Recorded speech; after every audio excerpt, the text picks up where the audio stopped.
Ayan, mga ka-2wheels. Dito tayo ngayon sa Barangay Calayo, Batangas. Ayan. Dito sa Nasugbu, Batangas. Dito kami napadpad sa lugar ng aming suki, si Tatay Narsing. So ayan, mag-enjoy muna ng konti, magbabawas ng stress, pagod sa mga nakaraang linggong pagpupuyat at pagpapagal ng ating alagang ama. So pagbigyan nyo naman kami kahit isang araw lang na makapag-enjoy at makapag-relax para sa susuungin ng panibagong linggo na aming haharapin sa pagbabantay kay ama. Maraming salamat sa inyong panonood at pagsubaybay. Diyan lamang kayo. Mag-enjoy tayo. At dito na nga mag-uumpisa ang pagtatampisaw namin ni Mahal sa Dagat. Hay napakasarap ng simoy ng hangin dito sa tabing dagat. Kay sarap makita ang mga naliligong tila nakalimutan na nila ang matinding init ng panahon na idinudulot sa atin ng summer season. Tila isang nakamamanghang larawan ang natatanaw sa aming likuran. Ang karagatan na animoy nangungusap at bumubulong sa iyong kaisipan at nagsasabing maging kalmado sa pagharap mo sa suliranin ng buhay, maging matatag at huwag sukuan ang mga bagay na magpapadapa sa iyo.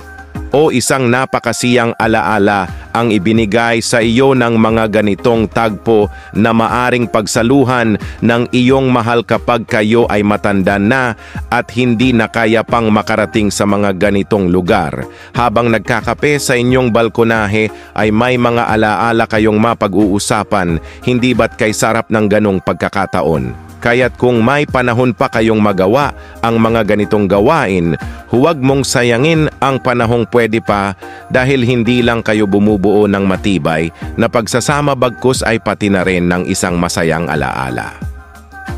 At para naman po sa lahat ng mga sumusubaybay sa palatuntunang ito, lalo na sa mga ka-2wheels ko, may iiwan akong isang mahalagang payo. Matuto po tayong makontento sa buhay sa kung ano ang meron tayo at matuto din tayong pasalamatan ang mga taong nakatutulong sa iyo. Lalo na doon sa mga tumutulong sa pag-angat mo, matuto din tayong pasalamatan ang mga taong gusto kang hilahin pababa dahil sila ang nag-aambag upang matuto kang lumaban at muling tumayo at manindigan.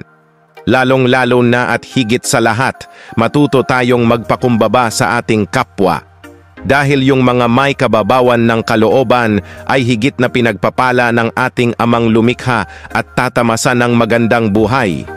Alalahanin po natin na hindi lamang tayo nabubuhay sa mundong ito upang makinabang kundi nabubuhay din tayo para pakinabangan ng iba sa mabuting kaparaanan. Magpasalamat tayo sa Diyos Ama dahil binigyan niya tayo ng mabuting magulang at magandang pamilya. Ito ay isang mensahe ng pagmamahal para sa inyo mga K2Wheels ko. Mabuhay tayong lahat ng naaayon sa kagustuhan ng ating Ama. Sa muli maraming salamat sa inyo, mag-ingat palagi at piliting laging nakangiti. Maraming salamat po at hanggang sa muli mga mahal kong taga-subaybay. Ito po si Kuya Dan ay nagpapaalam na.